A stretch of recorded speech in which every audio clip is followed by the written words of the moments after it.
My name is Julianne Schaefer, and I'm going to be explaining my trip to Tanzania and the different experiences that I learned throughout this trip. My first impressions of landing in Tanzania was the airport, and the African airport looked much different than how the United States ones look.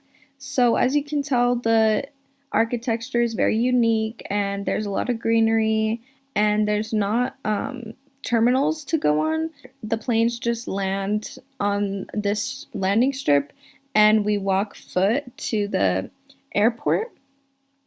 So I thought that this was really unique, and as soon as my we landed, I noticed how the air felt much fresher than United States, and I don't know if this was just because we were on the airplane for 26 hours, but the air seemed very fresh and refreshing.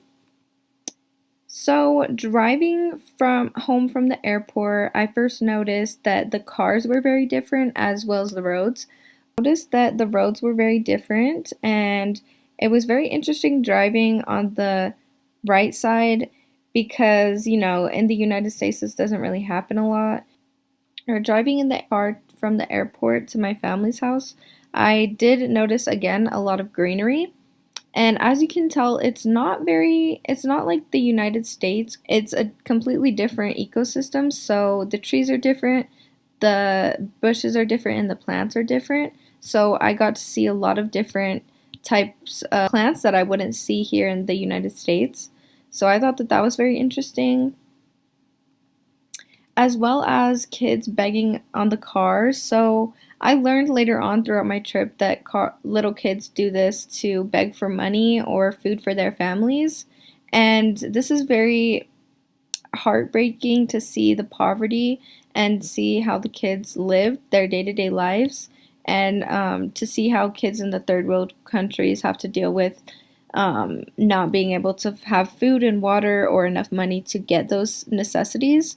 So I thought this was very heartbreaking because a kid actually came up to our car, not once, multiple times, but this happens frequently. Anytime you go anywhere, children are going to stop you, even if you're a tourist or a local, and ask you for money or food.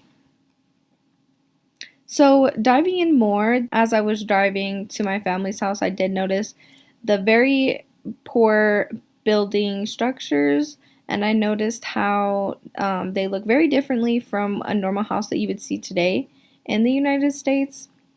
I noticed that the buildings were built differently than I would normally see.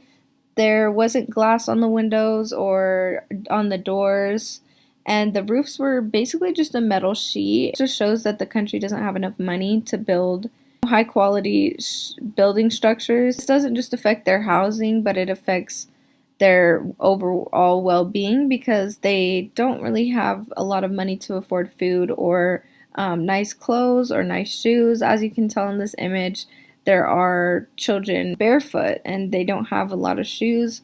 If they do have shoes, they're run down. After experiencing this trip and seeing all the different types of poverty, this really opened my eyes to see how people in third world countries live their day to day lives. And even at my family's house, who was on the richer end in Africa, they have a housemaid and cleaners that clean their house. And my family gives these people these jobs because there's really not a lot of jobs that can help keep a family stable and keep a family healthy and bring in food for their families. So I thought that this was very kind of my family to be hiring these people to help them with chores around the house because this really can help people in their lives, really help them in the future because this can be a job that they can stick with for the rest of their lives and earn money towards that. And I think that this trip really opened my eyes to poverty in third world countries, and it really showed me how people can live so differently under the circumstances of their economy or the places that they live. Love that I got to experience this and to share my memories because Not a lot of people these days are worried about others. I think this generation is very self absorbed. So, to share my experience and to share how these countries run is very important in our generation today. So, I'm very grateful to be sharing this. And that will conclude our time today. So, thank you everybody for watching, and I hope you have a great rest of your day.